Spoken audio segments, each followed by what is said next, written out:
Por fin llegó el gran día. El equipo de perforación establecerá una marca mundial hoy. Los espectadores vienen de todas partes del continente solo para ver el pozo más grande del mundo. Y hasta la Comisión de los Récords Guinness está oficialmente intrigada. El agujero tiene más de 1.600 kilómetros de diámetro y llega hasta el núcleo de la Tierra. Nadie había alcanzado una profundidad como esa antes. Pero esperen, ¿qué está pasando? De pronto las personas comienzan a desmayarse. Cada vez más y más espectadores caen inconscientes al suelo con sus rostros blancos. ¿Acaso los excavadores dieron con un cúmulo de gas tóxico? Oh no, estamos recibiendo mensajes de todo el mundo. Nos dicen que las personas se desmayan repentinamente. ¿Pero qué está pasando? Esto es lo que sucedería si cavaras un pozo lo suficientemente ancho y profundo como para contener toda la atmósfera en él. Indaguemos un poco más. La atmósfera alcanza una altura considerable y se vuelve más y más fina a medida que asciendes. Por ejemplo, al nivel del suelo puedes respirar con tranquilidad, mientras que en la cima del Everest no sobrevivirás mucho tiempo si no has hecho un curso de entrenamiento previamente. El aire de las cimas es mucho más fino y frío, por lo que respirar se hace más difícil. Si asciendes aún más, como la altura que vuelan los aviones, lo más probable es que ni siquiera seas capaz de respirar. Por eso hay máscaras de oxígeno a bordo. Si el avión pierde presión, el aire de afuera ingresará, y como su concentración de oxígeno es demasiado baja para tus pulmones, perderás el conocimiento en poco tiempo. Pero eso no quiere decir que nuestra atmósfera se termine ahí. De hecho, se extiende a una distancia bastante superior. Y algunos científicos afirman que podría llegar a abarcar la distancia hasta la Luna y más. Las moléculas de oxígeno de la atmósfera terrestre pueden hallarse a distancias enormes, aunque son tan pocas que no te servirían de nada. El rango máximo de la atmósfera cubre casi el doble de la distancia hasta la Luna. Pero para entonces no encontrarás más que partículas diminutas de oxígeno. Si de alguna forma comprimiéramos todo ese volumen en una burbuja relativamente pequeña alrededor del planeta, alcanzaría una altura de unos 10 kilómetros por encima del suelo, lo que más o menos equivale a la altura en que vuelan los aviones comerciales. Al subir un poco más encontraríamos esa gran nada cósmica llamada vacío, donde ningún avión podría viajar. Próximo paso, meter esa gran masa de aire en un agujero en el suelo. En primer lugar, el volumen total de nuestra delgada burbuja solo alcanzaría para llenar un cubo de 1.600 kilómetros por lado. Sería un poco más pequeño que el núcleo de la Tierra, y cada lado de ese cubo equivaldría a 1/3 de los Estados Unidos de este a oeste. Y aquí encontramos el primer problema serio. Nunca nadie ha cavado un pozo tan profundo, tampoco uno tan ancho. El pozo artificial más profundo del mundo es el pozo superprofundo de Kola, y solo desciende unos 12 kilómetros. La perforadora se detuvo debido a las temperaturas inesperadamente elevadas. Sin embargo, perforar y cavar son dos cosas diferentes. El pozo de Kola solo tiene 23 centímetros de diámetro, pero nosotros necesitamos retirar una gran porción de la tierra para llenarla de aire. El problema es que a esa profundidad encontraremos temperaturas de 180 grados centígrados, y mientras más descendemos, más se calentarán las cosas. El núcleo terrestre se encuentra a unos 3.000 kilómetros. Para excavar algo que pueda contener ese cubo, tendremos que recorrer más de la mitad del trayecto hacia el centro del planeta. Ahí la temperatura alcanza los niveles de la superficie del Sol, y eso sin considerar el tiempo que necesitaríamos. Como sea, vamos a asumir que contamos con el equipo necesario para soportar ese calor. A medida que descendemos, el aire llena el pozo y abandona la atmósfera. Además, la presión aumenta con la profundidad, por lo que el aire ocuparía cada vez menos espacio.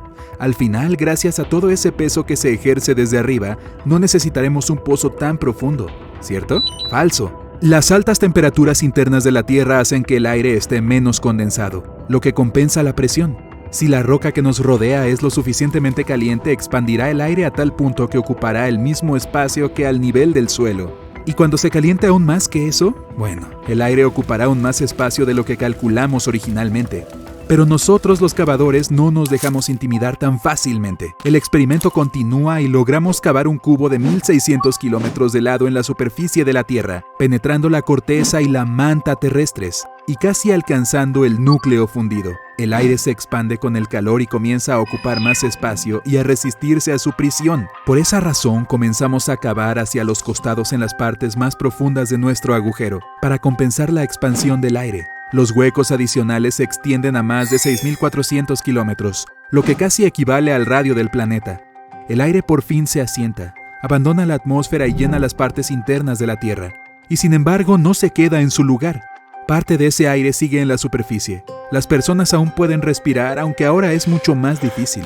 Resulta que, para llenar el pozo con aire, tendríamos que cavar tanto que la Tierra se desmoronaría antes de que lográramos terminar. Pero incluso ahora, el enorme agujero que creamos ha cambiado el centro de masas del planeta, que ahora gira y se traslada alrededor del Sol de una manera más lenta y rara. En lugar de llevar el aire de la atmósfera hacia abajo, hemos provocado un cataclismo capaz de destruir la Tierra mucho antes que la falta de aire. De acuerdo, mejor retrocedamos. No podemos cavar un agujero en el suelo porque el aire no ingresará, sino que se derramará constantemente. Además, nuestro planeta se desmoronaría. Tampoco podríamos cavar a través del fondo del océano, porque el agujero se llenaría con agua y no habría espacio para el aire.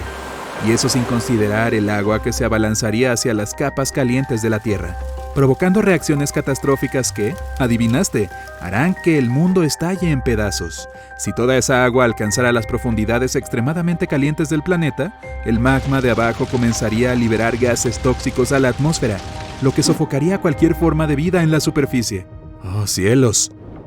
Así que la única posibilidad de llenar el agujero que hemos creado es comprimiendo el aire en un estado líquido. Sería similar a lo que hacen en buceo. Los tanques de oxígeno están llenos de aire supercomprimido, lo que permite que los buzos respiren mucho tiempo usando un contenedor pequeño. Podríamos meter la atmósfera en varios cientos de miles de esos tanques de aire comprimido y arrojarlos al pozo que hemos cavado. La pila solo tendría unos cuantos cientos de kilómetros de altura, así que técnicamente no es imposible. O podríamos inventar un tanque muy, muy grande solo para este fin, colocar todo el aire de la atmósfera en él, comprimirla todo lo posible y lanzarlo al pozo. ¡Felicidades! ¡Misión completada! Hemos cavado un pozo lo suficientemente ancho y profundo como para meter todo el aire de la Tierra en él.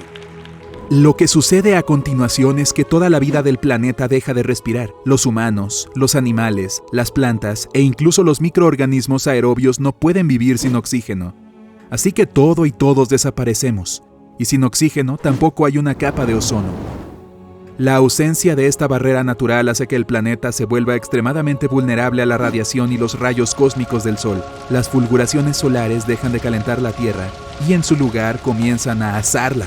La superficie del planeta se convierte rápidamente en un desierto árido bombardeado con calor y rayos ultravioletas. A continuación aparece la actividad tectónica. Como la temperatura exterior alcanza los picos extremos, los volcanes entran en erupción por todo el mundo, transformándolo en una masa de lava en movimiento. Los océanos hierven y se evaporan, mezclándose con los vapores tóxicos y creando una capa gruesa de nubes negras. La ceniza y el ácido caen del cielo y cubren una tierra ya muy diezmada. Por último, nuestro planeta, que alguna vez fue azul y verde, se convierte en un hermano gemelo de Venus, el lugar insoportablemente caliente e inhóspito donde no hay posibilidades para la vida. Bueno, hacer algo así no sería nada inteligente. Así que, por favor, no lo intentes en casa. ¿Quieres un agujero súper grande? Visita el Gran Cañón.